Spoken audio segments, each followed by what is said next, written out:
Samastipur police की team और STF के सहयोग से लगातार कांड के उद्भेदन और अपराधियों की गिरफ्तारी हेतु छापामारी चल रही थी।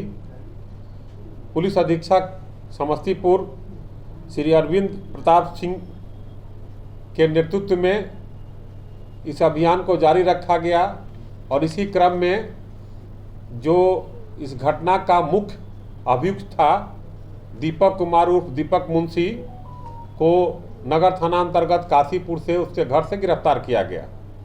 गिरफ्तारी के पश्चात उसके पास से पिस्तौल गोली बरामद हुई और उसने अपना अपराध स्वीकार किया। दीपक कुमार उर्फ दीपक मुंशी पूर्व से भी कई कांडों में आरोपित रहा है और पेशेवर अपराधकर्मी है।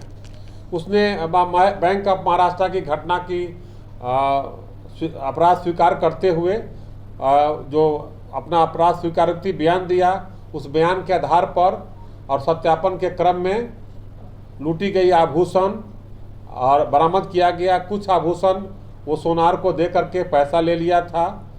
वहाँ कुछ गला हुआ सोना और कुछ आभूषण बरामद हुआ। इसी क्रम में एक नया तथ्य दिया कि उसके साथ के एक साथी अखिलेश कुमार उर्फ गोलू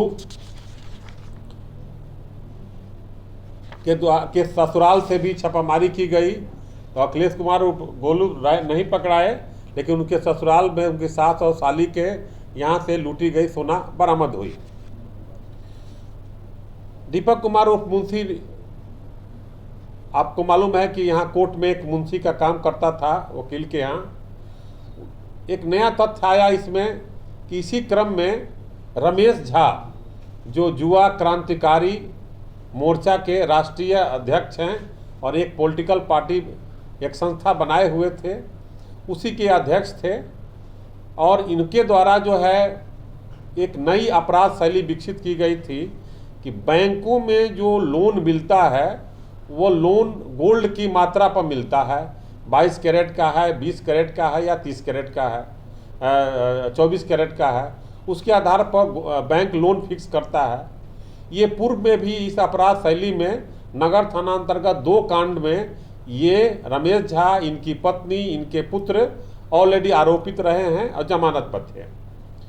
ये वहाँ से बैंक ऑफ महाराष्ट्र में लगभग में 23 लाख रुपया लोन लिए थे और यहाँ भी अपने नाम से, अपने पुत्र के नाम से, पत्नी के नाम से लोन लिए थे। इसी क्रम में इनके दिमाग में चूंकि बैंक के द्वारा दबाव दिया जा रहा था, तो ये इनको भी जब गिरफ्तार किया गया तो इन्होंने बताया कि लोन पर दबाव दिया जा रहा था। ये कम मात्रा का 2 ग्राम 3 ग्राम का जो सोना लगा करके और जो चेकर होते हैं जो बैंक में, उनको मैनेज कर करके और गोल्ड का 22 कैरेट 23 कैरेट बना करके 2 ग्राम के सोना को 22-23 कैरेट बना करके इस आधार पर ये लोन लिए हुए थे। और इन्हीं के द्वारा जो जिस वकील के यहाँ मुंशी है दीपक मुंशी, उसी के यहाँ जो नगर थाना में दोनों कांड था, वो वकील के पास जो है जाता आता था। उसी क्रम में दीपक मुंशी से इसकी दोस्ती हुई और फिर अपने डेरा पर बुला करके रमेश झा ने 2 अभियुक्तों के साथ गोलू और दीपक के द्वारा ये कांड का लूट की योजना बनाई गई। और लूट की योजना गोलू के दीपक के द्वारा ही बनाई गई और अपने गिरोह के द्वारा ये घटना का अंजाम दिया गया।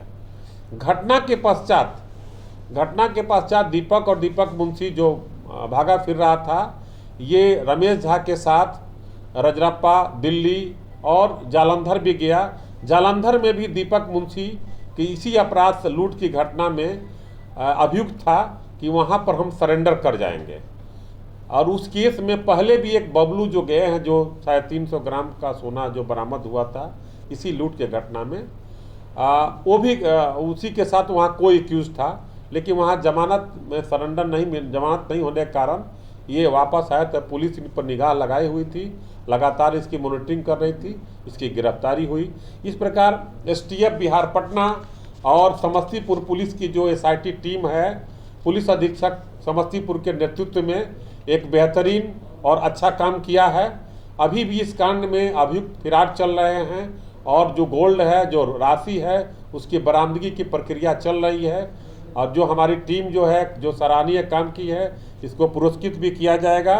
और इस प्रकार अभी तक पहले इसमें 4 अभियुक्तों को गिरफ्तार करके भेजा गया है और 19,200 रुपया तथा लगभग में 1 करोड़ रुपये का सोना बरामद किया गया था, 958 ग्राम। और फिर से 447 ग्राम सोना की बरामदगी हुई है, पिस्तौल। और सबसे बड़ी बात है कि जो लूटी गई मोबाइल थी बैंक ऑफ महाराष्ट्र के स्टाफ की, उस दीपक कुमार के यहाँ से घर से बरामद हुई है। कितने की रिकवरी हुई है? अभी 447 ग्राम सोना आभूषण बरामद हुआ है, इसको हम लोग जांच करा रहे हैं। कितने लोगों की गिरफ्तारी हुई है? अभी टोटल 5 आदमी की गिरफ्तारी हुई है। महिला भी है क्या? इसमें 2 महिला भी है। जो अखिलेश राय गोलू का ससुराल में जहाँ कुछ सोना वहाँ छिपाया हुआ था, इसमें अधिकतर जहाँ सोना अभी है उसकी हम लोग छापामारी बरामदगी का प्रयास कर रहे हैं। 3 पुरुष 2 महिला। 3 पुरुष और 2 महिला। और सोना कितना बरामद हुआ? 447 ग्राम सोना बरामद हुआ। कुल मिला के अभी 9 लोग इसमें गिरफ्तार हुए। अभी तक टोटल 9 लोग गिरफ्तार हो गया है। अभी अभियान जारी है और इस कांड का सफल उद्भेदन कर करके और स्पीडी ट्रायल की प्रक्रिया जारी की जाएगी।